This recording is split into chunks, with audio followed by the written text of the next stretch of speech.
สบายดีมื้อนี้เราจะมาแนะนำวิธีการนำใช้ระบบสต็อกของแอปแซบเวอร์ชัน2หลังจากที่เราเข้าสู่ระบบมาแล้วตัวนี้เนาะคือเราสังเกตเบิ่งเลยว่าจะมีสต็อกสินค้าวัตถุดิบและสูตรอาหาร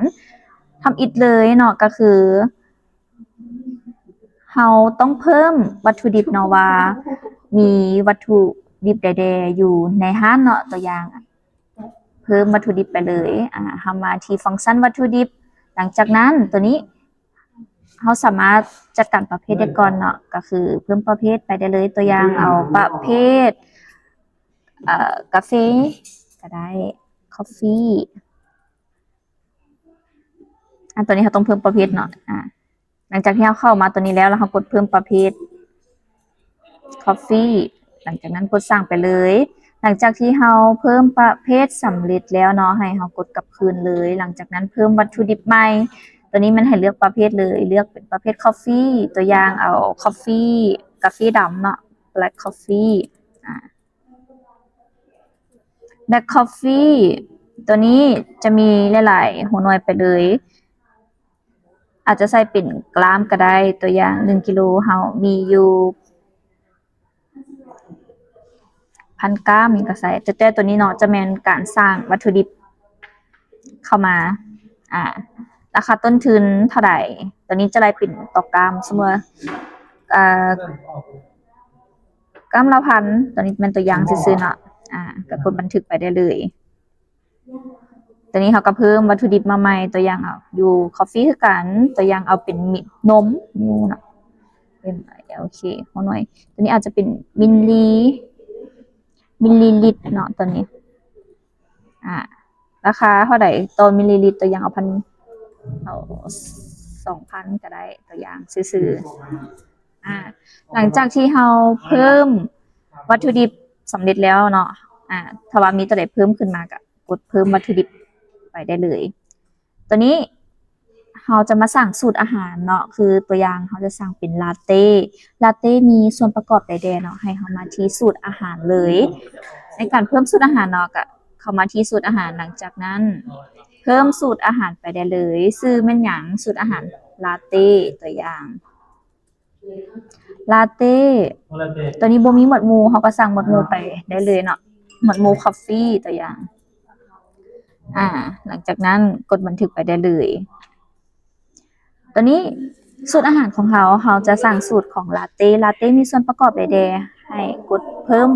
วัตถุดิบไปเลยที่เขาสั่งมาก่อนหน้านั้นเนาะมันจะมาแสดงอยู่ในนี้เลยคือเขาสั่งมีแบล็คคอฟฟี่แล้วก็นมก็สิมาแสดงตัวอย่างแบล็คคอฟฟี่ตัวนี้จะเป็นต่อกรัมไปเลยฉะนั้นในการสั่งวัตถุดิบเขาจะแนะนำให้ใช้แบบเป็นกรัมหรือว่าเป็นมิลลิลิตรมันจะเป็นต่อหัวหน่วยให้ในการเฮ็ดสูตรลาเต้จอกหนึ่งเฮาใช้กาแฟดำเท่าไหร่ตัวอย่างเฮาใช้อยู่2 กรัมก็ใส่จำนวน2ไปเลยนอกจากกาแฟดำแล้วยังมีนมอีกได้เฮาก็เพิ่มนมไปเลยนมจากมิลลิลิตรลาเต้จอกหนึ่งใส่3นมหลายเนาะตัวนี้สูตรอาหารของลาเต้ของเฮาถือว่าสำเร็จแล้วก็กดบันทึกไปได้เลยหลังจากที่เราสร้างสูตรอาหารมาสำเร็จแล้วเนาะก็จะมาแสดงอยู่หน้าตาตัวสูตรอาหารเลยคือตัวนี้จะแมนลาเต้เนาะซึ่งส่วนประกอบของเรามีอย่างใดก็สิมีแบล็คคอฟฟี่ปริมาณอยู่2 กรัมแล้วก็สิมีนมอยู่3 มิลลิเนาะถ้าว่าเราอยากเพิ่มอีกว่ามีตัวใดเพิ่มเข้ามาเนาะก็สามารถกดแก้ไขแล้วก็เพิ่มได้เลยตัวอย่างเนาะตัวอย่างวัตถุดิบของเราสมมุติว่าประเภทเราแล้วจะมีตู้แพ็กเกจจิ้งเนาะก็คือพวกจอกพวกโทอย่างหันเราสามารถเฮ็ดได้เลยแพ็กเกจจิ้งสามารถกดสั่งไปได้เลยกดสั่งไปเลยเนาะหลังจากที่เราสั่งประเภทสำเร็จแล้วเนาะแมนหลังจากนั้นให้กดกลับคืนเลยแล้วกดเพิ่มวัตถุดิบใหม่ตัวอย่างเลือกเป็นแพ็กเกจจิ้งชื่อแมนหยังตัวอย่างเป็นจอกหัวหน่วยเป็นอันเป็นยูนิตก็ได้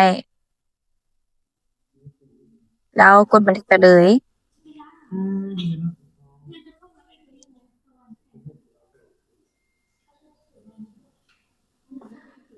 หลังจากที่เพิ่มจอกสำเร็จแล้วเนาะเรากลับมาสูตรอาหารคืนตัวอย่างลาเต้เนาะมีสองส่วนผสมละแล้วเรากดแก้ไขแล้วเราเพิ่มจอกไปอีกเวลาเราขายลาเต้เนาะพวกส่วนผสมทั้งกาแฟทั้งนมแล้วก็สิมีตัวจอกเข้ามาก็จะถูกตัดให้จำนวนแม่น1กดบันทึกไปเลย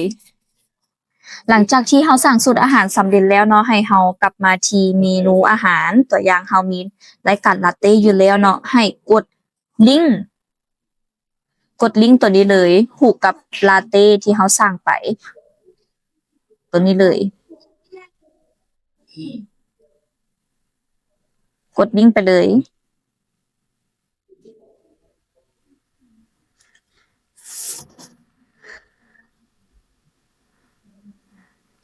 หลังจากนั้นเนาะคือทามาตัวสต็อกสินค้าเนาะคือจะเห็นตัวนี้เลยจะมีตัวส่วน ingredients เนาะมีอหย่างแดก็สิมีให้เราสามารถเพิ่มได้เลยมาสต็อกสินค้าเนาะหลังจากเราผูกกับตัวสูตรแล้วมาสต็อกสินค้าจำนวนจอกของเรามีเท่าใดปัจจุบันเนาะเรามีอยู่100จอกแล้วราคาแม่นเท่าใดต่อจอกตัวอย่างแม่นจอกละ 2,000 ตัวอย่างเป็นจอก 2,000 ตัวนี้ก็สิมีล็อตให้ว่าเฮาซื้อในล็อตใดวันที่เดือนปีหมดอายุแม่นมีเท่าใดก็จะมีให้นำตัวอย่างเฮาหมดตูดท้ายเดือน10เนาะกับแอดสต็อกไปได้เลยจอกก็จะเพิ่มให้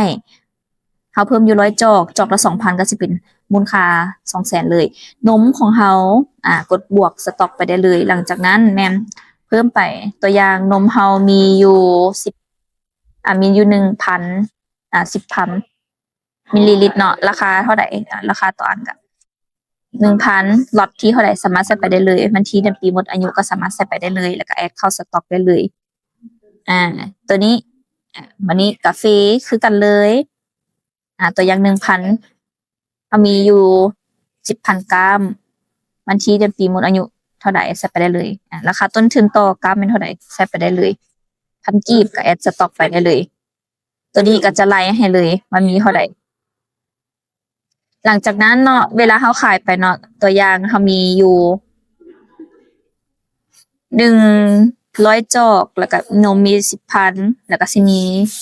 ผงแบล็คคอฟฟี่เนาะมีอยู่ 10,000 เวลาเราขายไปให้เรามาที่ฟังก์ชันคาเฟเลย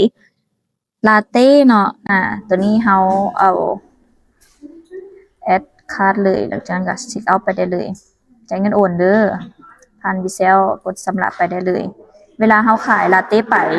สต็อกก็จะตัดให้เลย1จอกเนาะจอกก็สิเหลือ99นมก็จะตัดออกให้อยู่3มิลลิลิตรแล้วแบล็คคอฟฟี่ก็สิตัดออกไปให้2กรัมไปเลยถือว่าสำเร็จ